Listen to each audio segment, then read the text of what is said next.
The wonderful thing about wine is it goes with food perfectly. It goes with people. And so if you're in a friendly situation, it's going to enhance that experience.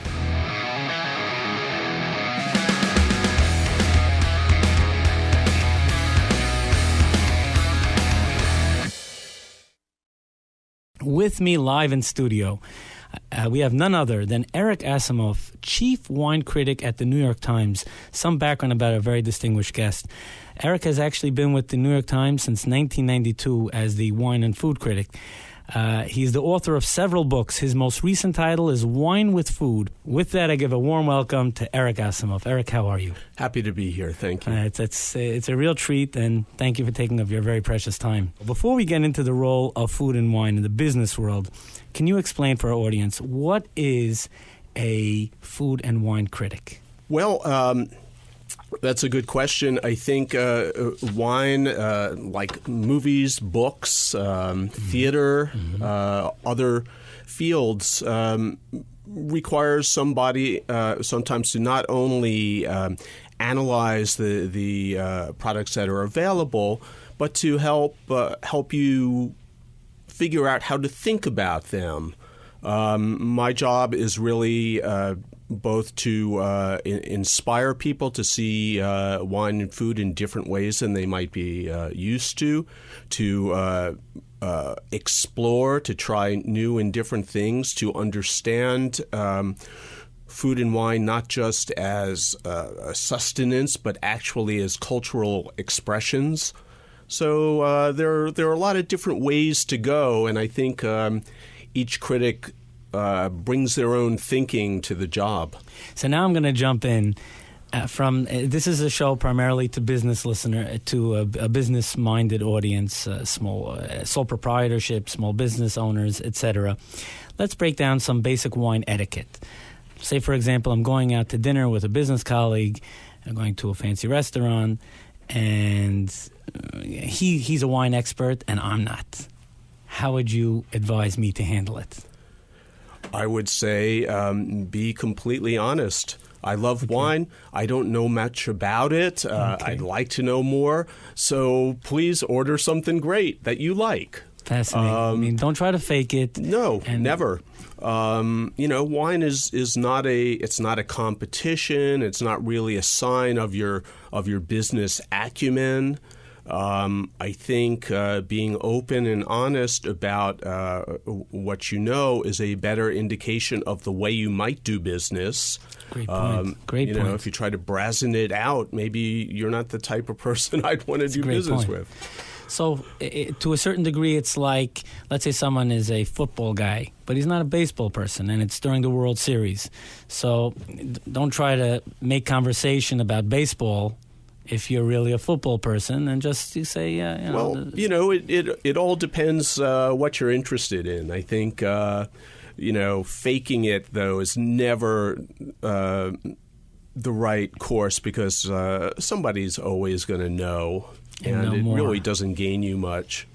So so again, coming back to that business setting, order a wine or ask him what type of wines you would like, and maybe even say, recommend a good wine that I should try, or something like that. Yeah, something like that. And, if you're in a situation, and it might happen just as often, where you're having a business meeting and neither of you knows anything about wine, I always say, don't be afraid to ask advice from a sommelier. That shows good judgment, in my opinion, rather than just say picking the most expensive wine on the list to show you're well off. Now, during a business meeting, is it proper to uncork a bottle? Let's say, and we're talking about a business meeting, not just an office. I was going to say, it depends where that meeting is. Fair point. Yeah. When I started out in journalism, they used to pull the bottle out of the bottom drawer sometimes, and it wasn't wine. But, I think wine always depends on the context.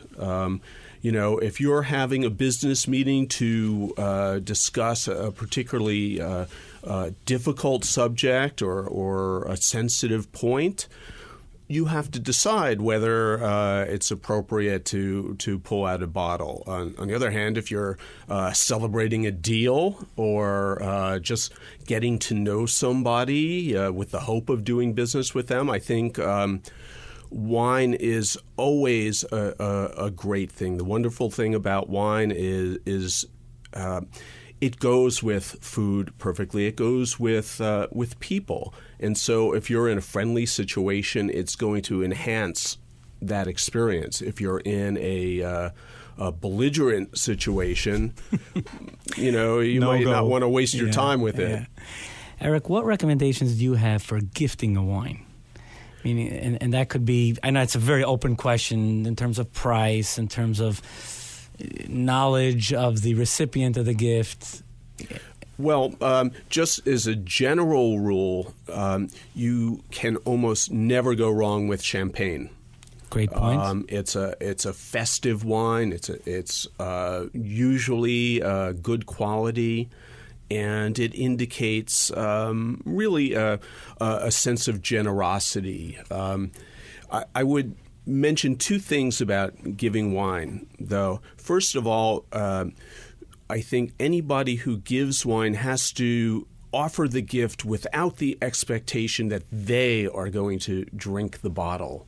Interesting point. It's a generous thing to give a bottle to somebody else for their use at whatever moment gives them pleasure. If they choose to open it with you and share it together, that's fine. But if they don't, that should be up to them. And I know a lot of people who get grumpy if they give a good bottle of wine and they didn't open it, they just put it away. Right. No, a gift is for the other person, and you should not have an expectation of sharing it. So would you say also that maybe they shouldn't put them on the spot and say, how was it? Did you enjoy it? Because they may just put it out at a party and let others enjoy it.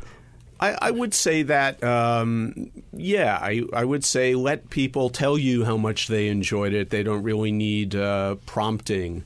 Very interesting. The other thing I would say is, again, if you don't know a lot about wine and you want to give a gift, ask a wine merchant for suggestions. Give them a price. Say you want to buy a bottle of champagne and you want to spend $40. What do you suggest?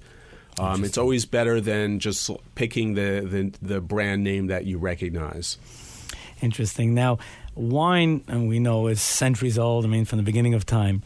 How can a company deal with the challenge of innovation with a product that's been around for so many years? We understand Apple. So Apple is inventing, a new iPhone every few months, every few years.